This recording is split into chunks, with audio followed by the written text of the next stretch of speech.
Hi, everybody. Good evening. Welcome to Evoke Therapy Program's broadcast.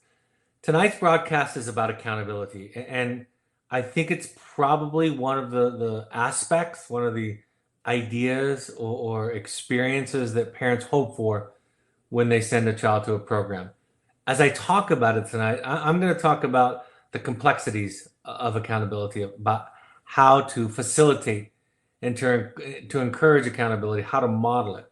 I'm going to talk about what it is and what it is not, because I think that sometimes we can start to border on other aspects, other ideas besides accountability. So let's get right into it. I wrote this and I put this idea out there to begin. The road to accountability goes through awareness. And in order to travel that road, one must do battle with guilt and shame. So the first thing that I will tell you, and parents ask this question all the time of their children, is their dishonesty, their denial.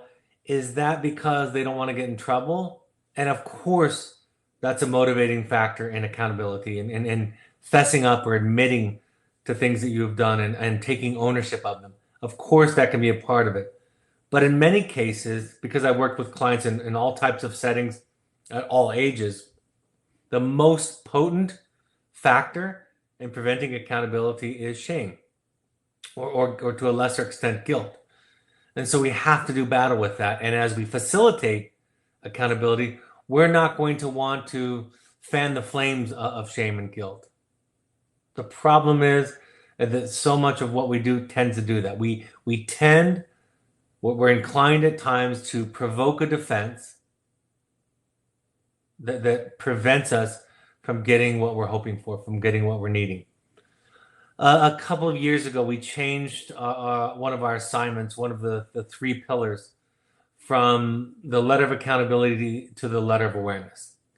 And part of the reason that I did that is because I thought that there was this energy in accountability that was punitive. And really, what we're talking about is somebody's awareness and ownership of something. And in fact, sometimes, and this is one of those principles early on that I think some people miss in the process, is that sometimes a great deal of grief and shame, a lot of apologies actually get in the way of accountability. And that can be unnerving to people that get that letter from their children because a lot of them are surprised by the lack of seeming remorse. But when you're accountable for something, you're not asking for anything in return. Specifically, you're not asking people to soothe you, right? Accountability comes from a courageous and a capable place. And it doesn't ask for much, if anything, in return. One of the three pillars of the assignments at Evoke, one of them is the impact letter that children write to parents. This is where they describe the things that you've done that have hurt them, that have upset them. And in our curriculum, we have the letter of accountability, or excuse me, the letter of awareness. We have that in front of the impact letter. But I've learned a couple of things after doing this for a lot of years, and that is, I think you can tell more about somebody's accountability from their impact letter than you can from their letter of accountability. Couple of things. Many clients are therapeutically savvy. You know this. You tell us this. Not all of them, of course, but many of them are. And they know how to complete an assignment when it's given to them. They know how to approximate the language that's being asked of them. So when you ask somebody who has this trait, this skill set to write something, you're going to get this kind of scripted, manualized version of accountability and awareness. But if you ask somebody to write a letter that says, tell me about the ways that I've impacted you, the ways that I've hurt you, you're going to hear in that, because it's not asking for it on the front end, right? On the surface, it's not asking for awareness or accountability for oneself. So you're going to see it leak through the lack of it or the presence of it more.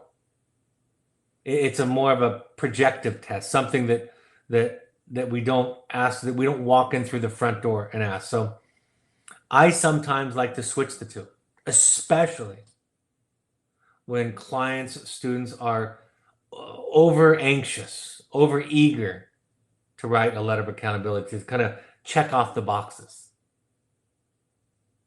And a lot of times when they do that and I ask them to write the impact letter, they're pretty resistant to it. They don't want to do it. In fact, they feel uncomfortable with the fact that these assignments have been reordered by me or by the therapist. But like I said, I think it can be an effective way of kind of getting to the point without walking in the front door and announcing yourself. Sometimes when you listen to a child begin to describe what's gone on in their life and what's happened, I use this phrase, listen to it as if it were a dream. In other words, detach yourself somewhat in the early stages of accountability or awareness. Detach yourself from the facts, from the details. We're going to get there. We have the same long-term goal, right? But in the initial stages, the story is going to be pretty obtuse, pretty unclear. It's going to be difficult for them. And so we reward successive approximations. That's a behavioral technique where you reward a step toward the ultimate goal of awareness and accountability. Like I said before, in order to get to this awareness and this accountability, defenses have to be lowered.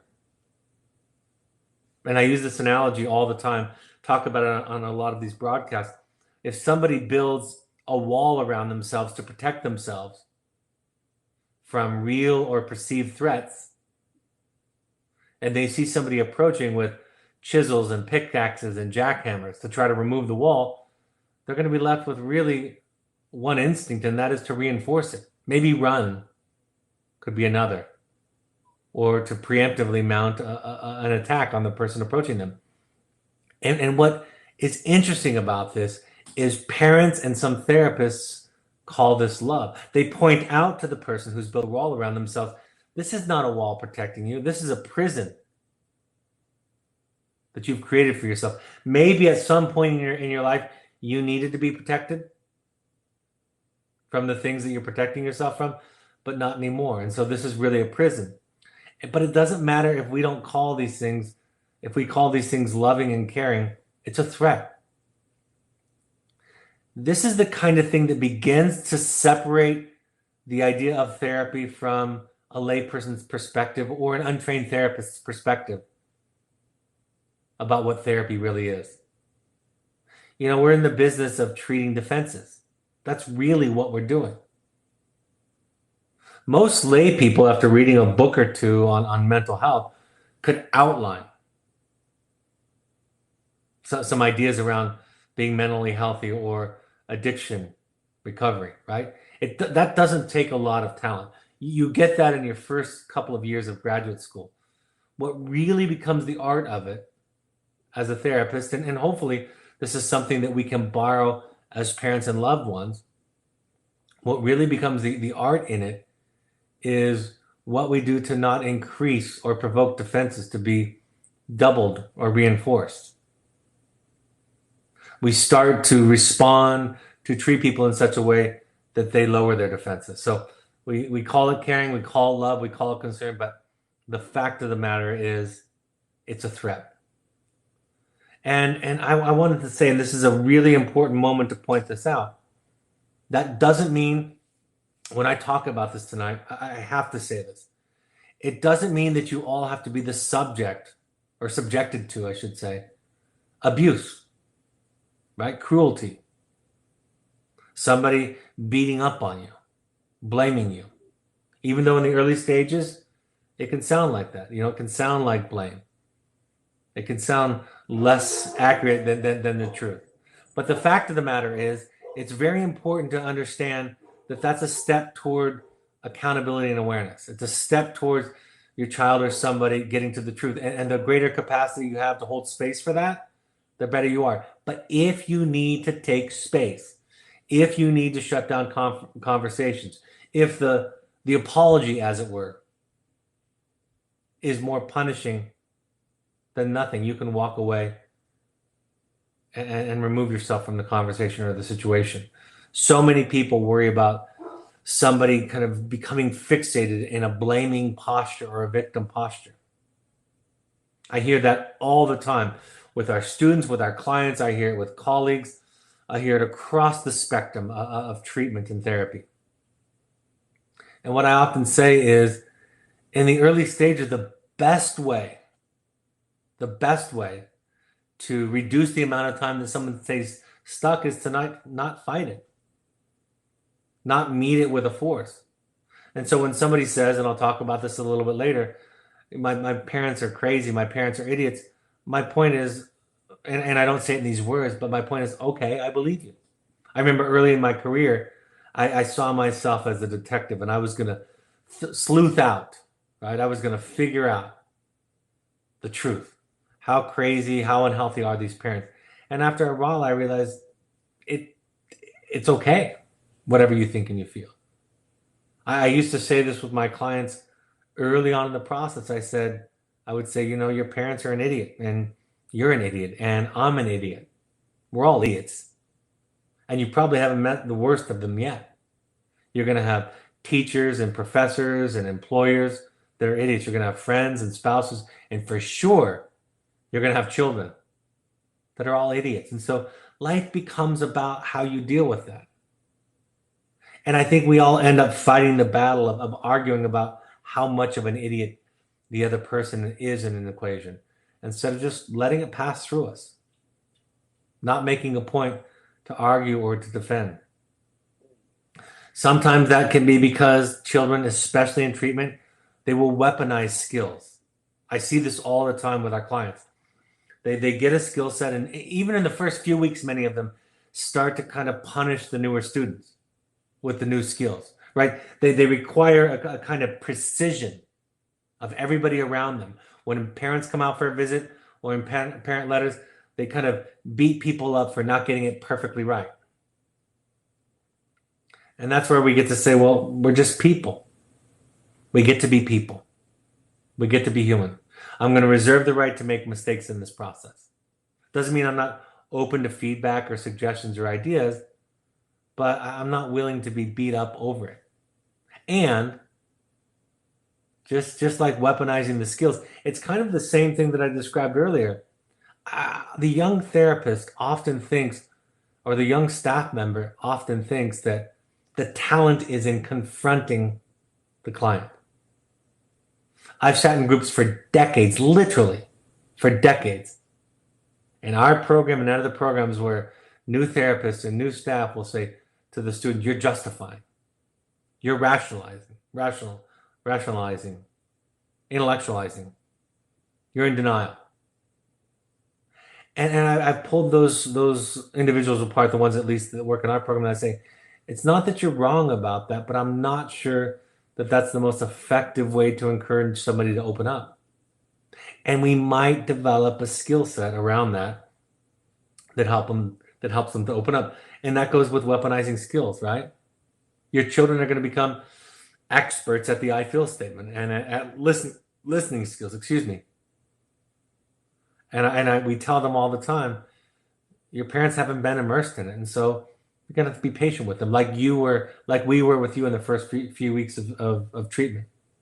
And so that fear of clients staying stuck, it's really about us, right? It's really about, I say this all the time in this work, you don't get to be right anymore. But what you do get to be is a self, and that is much better than being right. You get to be a person. And being a person is way better than being right. If you want more about this, I did a podcast on the book Motivational Interviewing, which I first read 20 some years ago. And I recently reread it to do a podcast called Motivational Interviewing Informed Parenting. And what happened between the first time I read it and the most recent time I read it is they filled in the appendix with page after page after page of research and study that shows that the best way to get people to change, to encourage or facilitate change, was not through confrontation. but through a much gentler process. So again, we're talking about accountability tonight, but sometimes the things that we do prevent it or get in the way of it. So if you want to learn more about that, go back to the webinar or the podcast on motivational and interviewing informed parenting. The last thing I want to say in this kind of introduction slide to accountability tonight is parents ask me all the time about modeling accountability. I say one of the things that I often say to anybody when you're dealing with somebody in your life that's an addict or that's really compromised or demonstrating a significant mental health issue, what can you do? And one of the things I say is start off with an apology. Find something to apologize for. If you need help, we can talk about that. Or if you're married, they can help you with that. I joke around. But you're modeling accountability. You're kind of laying down the weapons that you call love and caring. And you're starting to take off your armor. And when somebody approaches you without armor and without tools, it's safer. I always saw that in groups. Students and clients would complain that the group didn't feel safe. And I would say that the best way to increase safety in the group is not to point it out, but to model vulnerability. It's not guaranteed. You can get hurt. But it's the best way to encourage vulnerability and openness. But parents will say to me that my child will use it against me. And what I say is, it's impossible. I can't be too emphatic about that. It's impossible for somebody to use it against you if it doesn't matter, right? If I admit that I'm an idiot in a certain kind of way, I know that. I'm not doing it for effect, right? I'm not faking it. I'm not asking for something in return. I just know it. In this area in my life, I'm kind of an idiot sometimes, a lot of the time. Nobody can beat me up with it, right? It actually is liberating. It's only when we have to be right. It's only when we're in a power struggle. And to abandon the ground of our self-righteousness can be frightening. And if we live in a paradigm, and most of us have lived in it to some degree and have been raised in it, about who's more right, it's going to be pretty threatening to be accountable, to own it, to admit to it. But when we get into this kind of recovery that I'm describing, when we get on this path of mental health progress, nobody can use it against you. I used to say to the therapist, the last defense is just admitting who you are. And then what are they going to do? And that the greatest minds, leaders, and teachers that we look at in our lives, they just admit it. They're not great because they talk about or think that they're great. They're great because they know they're a buffoon. And there's no pretense. There's no need for a defense, right? That's what self-esteem looks like. Self-esteem looks like I'm kind of a moron sometimes. I'm kind of stupid sometimes. I make a lot of mistakes. I'm weak in this area. That's what self-esteem looks like. It doesn't look like talking about how great you are. That's why enlightenment, it's not a journey of getting better, although that happens on it. It's a journey of embracing and looking at and becoming more and more comfortable with your own darkness. So what is accountability? First of all, I like the word ownership. I own it. It's my choice. Yes, my parents, my mother was anxious. She was uptight. She was unavailable. My dad wasn't in my life, right? I can describe my mom yelled, my dad yelled. I can describe that. That's part of my story. But my choice to use drugs or alcohol, my descent into an angry life is mine. It's mine. That's part of what growing up is. And yes, I'm gonna have discussions with some people, my therapists and others, and put that in the greater context. But it's still mine to own. I used to ask this question when teaching our staff. I would say, what's the difference between an excuse and an explanation, or between justifying and explaining? The difference between justifying and explaining is the feeling of being threatened. In other words, if I'm explaining something to you and you stop me, my response is, oh, okay, I don't need to tell you that. I was trying to, but I can let that go. Right? That's an explanation. But justifying or excuse comes from a place of feeling threatened and not safe. And again, we didn't grow up that our feelings were enough. We had to prove it or be right or gather evidence, right? It was like we were constantly on a court trial where we had to convince the jury that how we felt and what we wanted was legitimate. But when you shift the project to being a person, then you get to feel what you feel. You get to feel your feelings. Accountability is awareness. That's why we changed the name. It's about saying, I'm aware. I'm kind of aware of what happened and I'm aware of my part in it. And this is important. I'll talk about this a little bit later.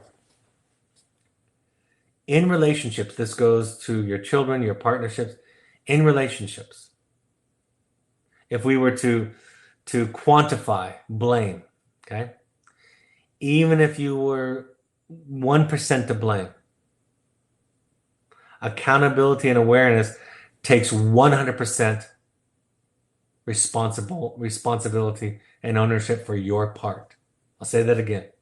Even if you're just 1% to blame, if we're measuring it that way. Accountability and awareness take 100% ownership of your part. Here's what I did. Here's what I did in the relationship. And you don't need to quantify it or give it a number. You just own your part. And so you can see as we work with your children, that's what we start to get to. I want to hear. I mean, I have to say this very emphatically.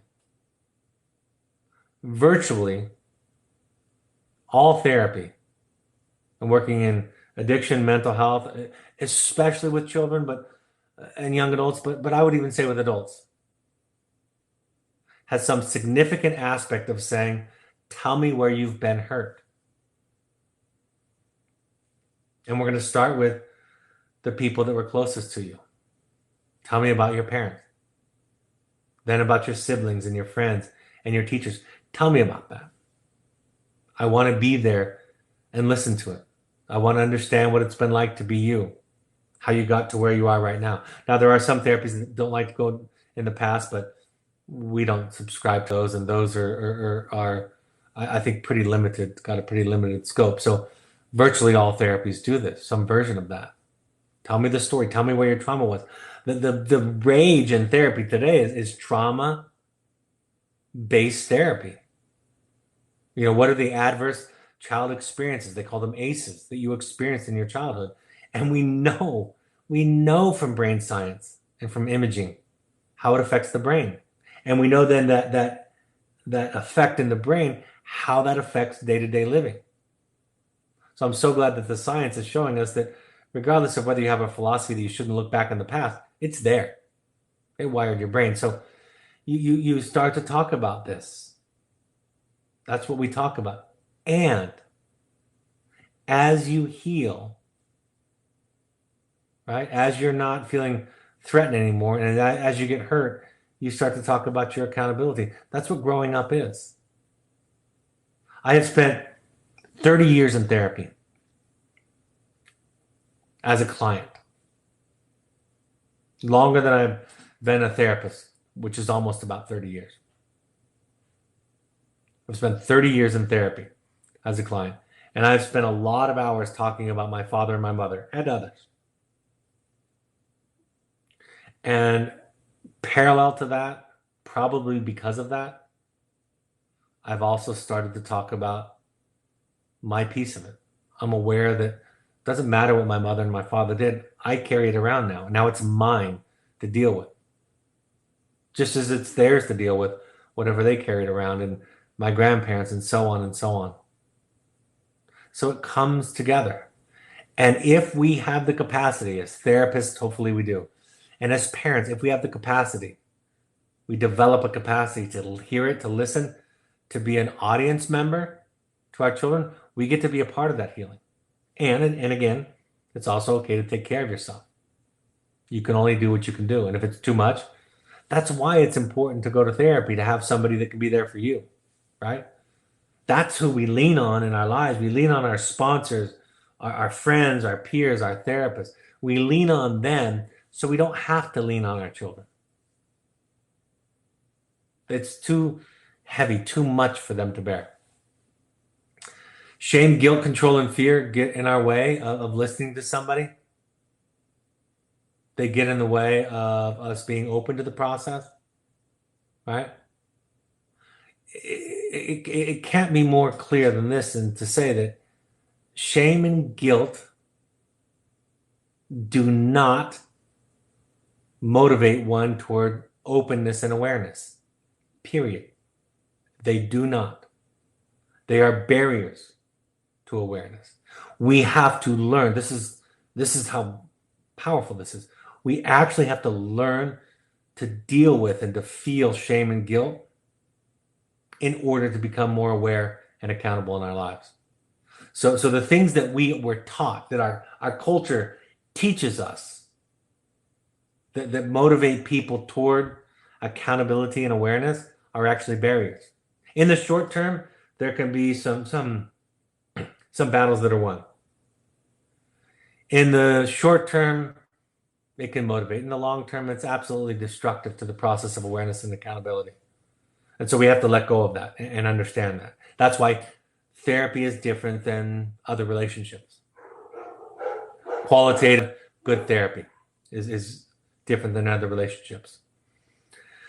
Like I've said all along, we have to learn to understand what it means to be a self, a person, a human. That's the work. And then as we start to do battle with guilt and shame, fear, and our attempts to control,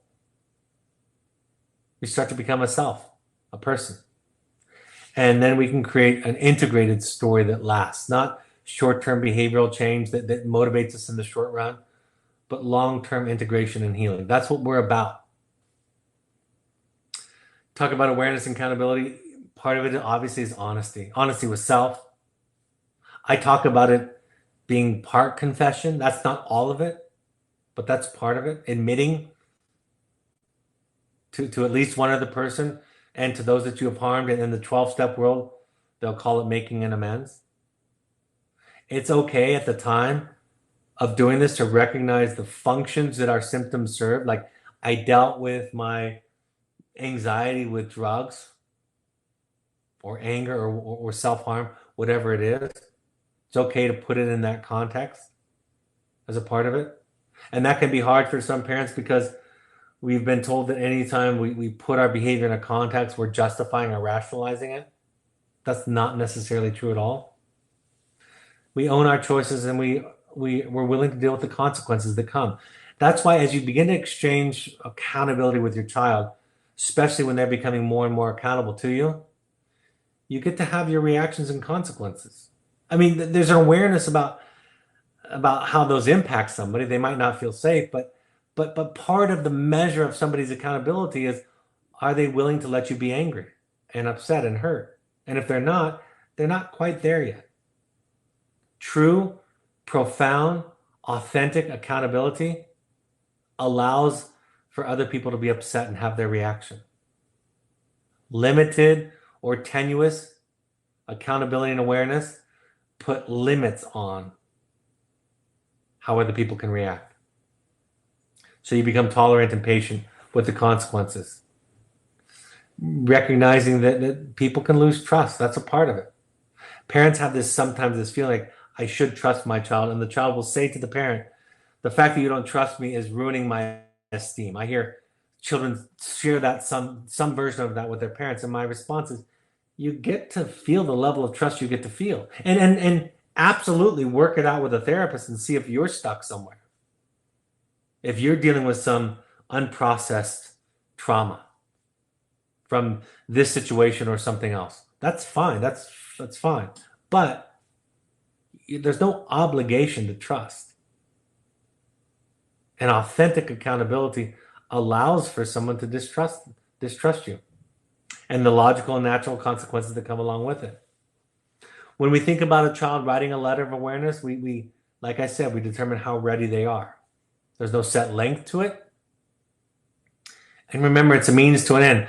I would probably, on average, have a child write 3 versions of a letter of awareness or a letter of accountability, as it used to be called. And the differences between the versions were fairly subtle. So they might not jump out at you. Some of the things you'd be surprised at that I think I alluded to earlier on this broadcast were that if a child was too apologetic or made too many promises to never do it again, I would ask them to take that out, because those are ways in kind of softening it, right? If I apologize enough, or if I promise emphatically enough that I won't do it again, maybe you won't be upset or angry with me. And so that lack of what you might consider remorse is sometimes dictated by us. I think remorse can overshadow and get in the way of honest, authentic accountability and awareness. It's a means to an end, though, right? It's a tool. The LOA itself is not the end goal. It's just something that we use in the process. I tell clients, when you're practicing accountability, there's going to be some element of confession, like I said earlier, in it, which means that some of the things you describe, your parents aren't going to know about. They're just not. If the only thing that you're admitting to is the only things that they knew, I'm really, really skeptical that you weren't a little bit better at hiding or lying. Like I said, we look for justification. That's not an explanation or putting it in a story or a context, but that's that feeling that comes out of trying to take away the sting of accountability. At the same time, balancing it with understanding where the behavior comes from, what motivated it, where does it fit. Avoiding blame language. You made me lash out. You made me lie. Although I've told this story, I'll tell it again because it's such a great story. I was dealing with a mother and son years ago, where the son was angrily blaming the mother. He'd lied again about something related to friends and substance use, and the mother said, kind of was confronting him on it, and he said, "Mom, you made me a liar. When I was young, you would judge my friends the way that they looked, and you caused me to be a liar." And the mother was amazing. She said, "You're right. I did do that." She took 100% responsibility for the 2 or 3% of her piece without quantifying it. She just said, "You're right. I did that." When he left the session, the mother said to me, "But how do I model for him accountability, or how do I teach him accountability? The fact that he can't really blame me." And I said, "You just did. You just did." See, we if you want more about this, the book, The Anatomy of Peace, or the book, um, Leadership and Self-Deception, both written by the Arbinger Institute, they talk about this paradigm of who's right and this power struggle that we get in with each other, with all relationships. And that wars and relationships and communities and families and nations are absolutely devastated when people cling to who's right. But when you do the deeper work that I'm describing, and that they describe very, very well in those 2 books, you start to see that it's not about being right anymore. And once you let go of those aspects of the paradigm, you can start to make connection.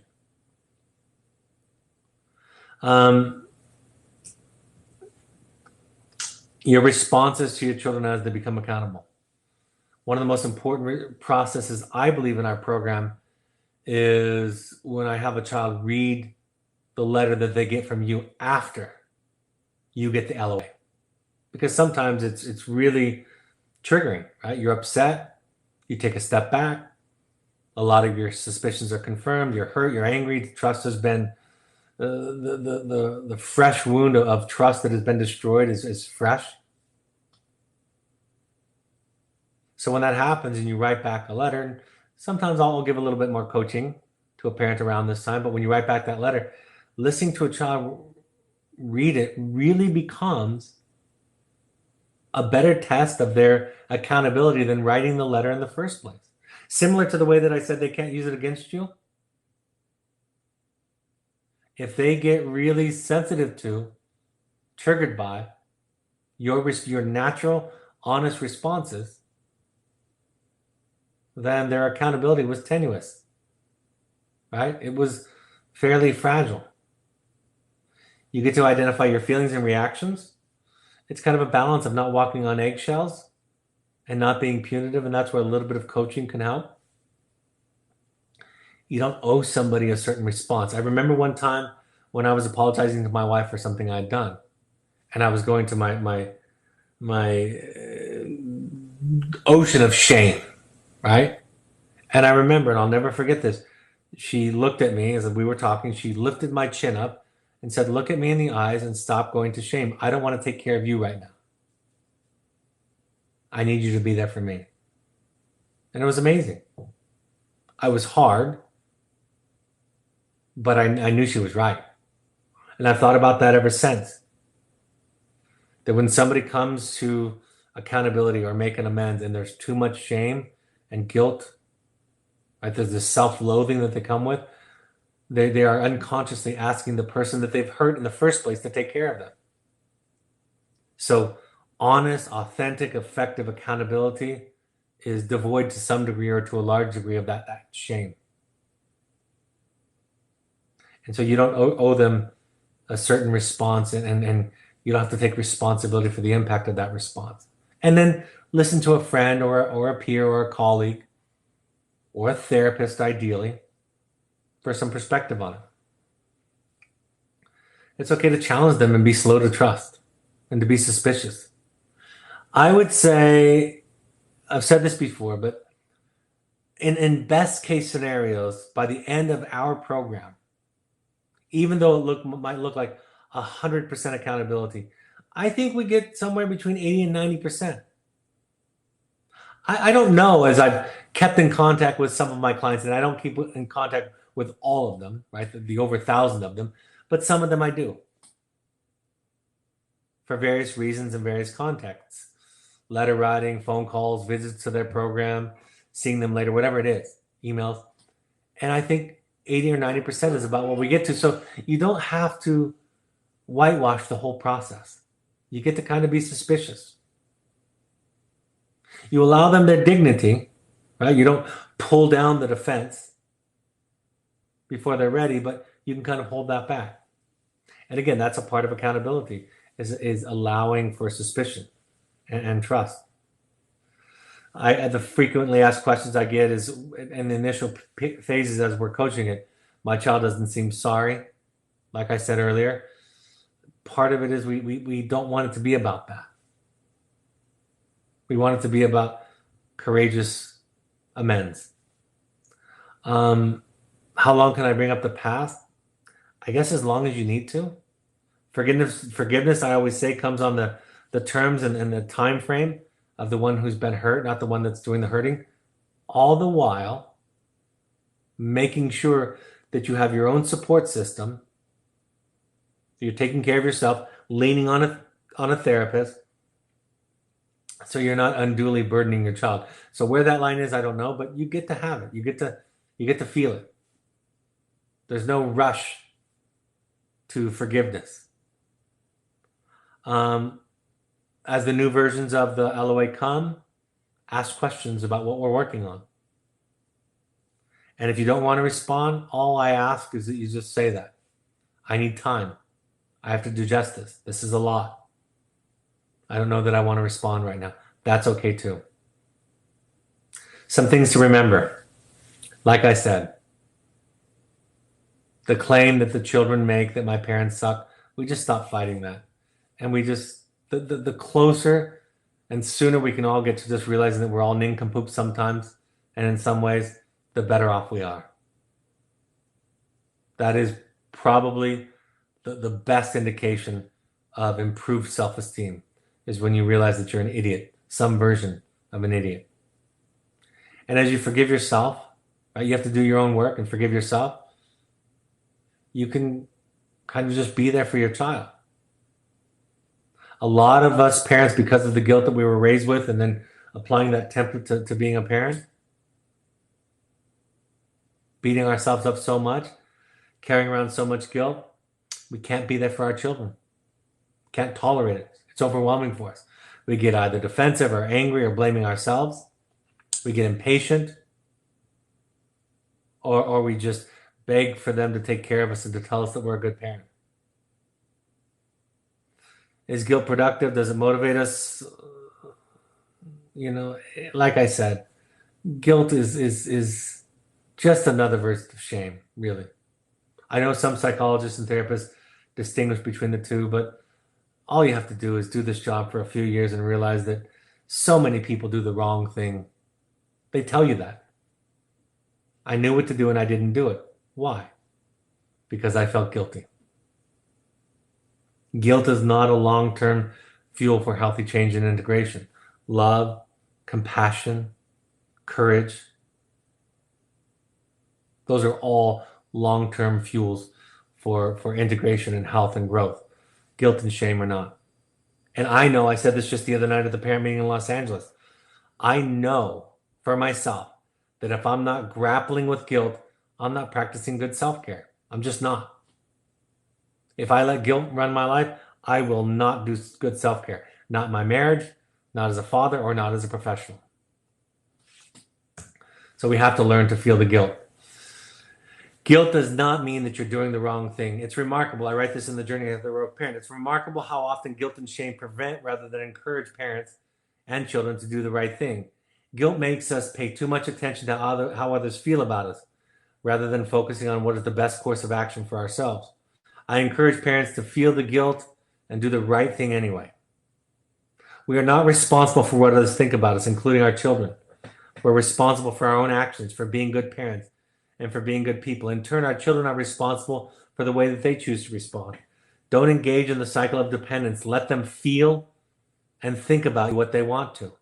It's not about your kids loving you or not. It's about you loving them. And loving them means that you sometimes have to do difficult things, even if that might make them hate you. As parents, we need to tolerate guilt in order to do the right thing for our children, which I think is the opposite of what our culture teaches us. Lastly, just what are the take homes? Accountability is ownership. It's owning 100% of our stuff. Accountability doesn't ask for a lot in return. Accountability is a giving thing, not a taking thing. I misspelled that, but guilt and shame are not vehicles for healthy change. They don't work in the long run. They're really, really impressively effective in the short run, but they're very, very detrimental to our long-term emotional and spiritual well-being. Accountability is difficult where there's shame and judgment. So we can be aware of that. The more capable, and I'm not asking you to ignore feelings you have, but the more capable we become, the safer we become to others for them to share. Accountability takes courage and healing. And the more that somebody is shamed or threatened, confronted, the less capable they are of accountability. And model it the best you can, no matter what percentage is your fault. Do your work. Find ways to apologize to people. Find ways to admit you're a numbskull sometimes. And lastly, accountability tolerates many responses, including increased anger. All right, I'm happy to take any live questions. I have one person that's written, my child doesn't think I'm an idiot, but I do.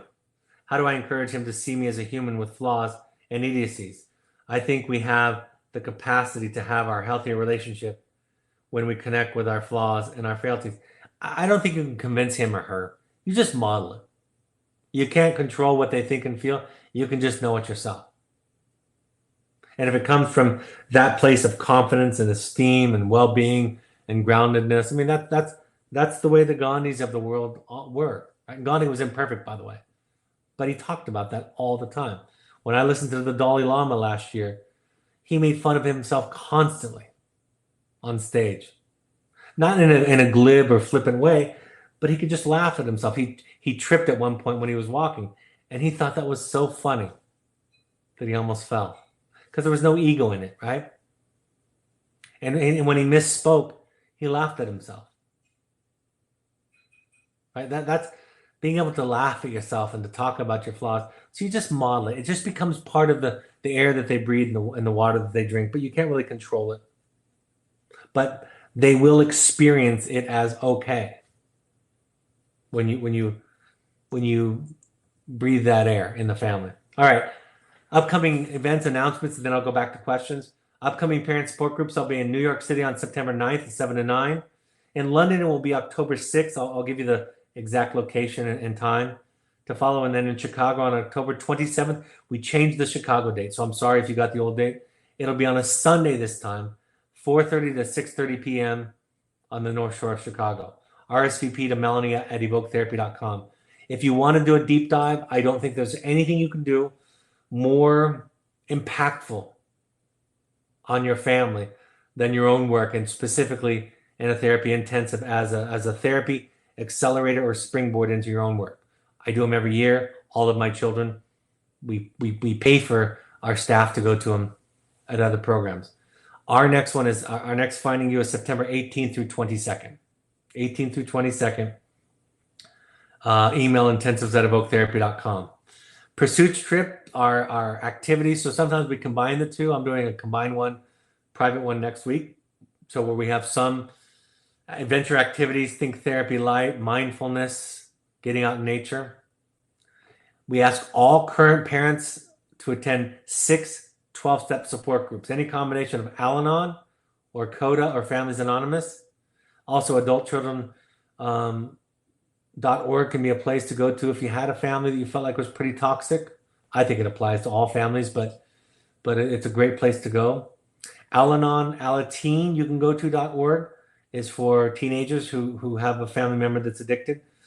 RefugeRecovery.org is a Buddhist-inspired, non-higher power focused recovery program. If you want to try that out, NAMI.org is a place to go in your community where you can get classes and resources that are free. All of these broadcasts are available on your favorite podcast app. Just go to your podcast app on your iPhone or on an Android. We encourage the SoundCloud app, and subscribe to Evoke Therapy Programs podcast. You can also go to your computer to soundcloud.com. On Twitter and Instagram, you can follow us by using the handle @EvokeTherapy, and also the Intensive Lodge. You can find us by using on Instagram, the handle @EvokeSummit Lodge. On Facebook, find us by searching Evoke Therapy Program, and the Alumni Foundation can be found on Facebook by searching Evoke Family Foundation. The Evoke Therapy blog, of course, has new content each week. My book, The Journey of the Heroic Parent, is still available on Amazon. All right, I'm happy to take any questions that have come in. Next question. I have a very hard time saying I've reached my listening processing limit with my son. Me too. That's where my guilt gets in. I feel I should, quote, she puts, I should be there for him, but it is draining. I've had a hard time stopping him mid-share. He is long-winded and fairly isolated, so that compounds his wanting to share with me. He's in therapy. Any suggestions? It is a battle that you and I share. And it's important that we practice saying no and walking away. What I would tell you is you have to find extra sources of support for yourself, resources, and that's going to be therapy or some 12-step program. But I will tell you the outcome of that is you're going to have to say no.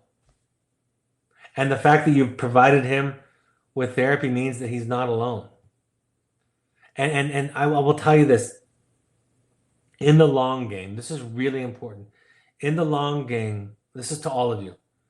When you folks take care of yourself, meaning that you're unable to be there for your children, they will be agitated, annoyed, and feel sad and hurt by that sometimes, for sure.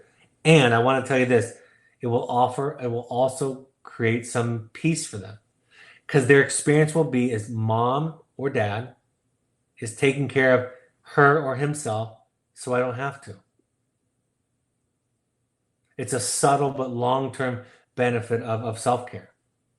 So therapy, 12-step, get extra support, make sure that he has the support and then learn to say no and to walk away. It's the thing on a daily basis that gets in the way of me being my best, most authentic self. And it's because of my training and my background. So I am just like you. I'm right there with you. And it's a lifelong project for me. So thanks for asking about that. All right, folks, looks like we're to the end of the questions.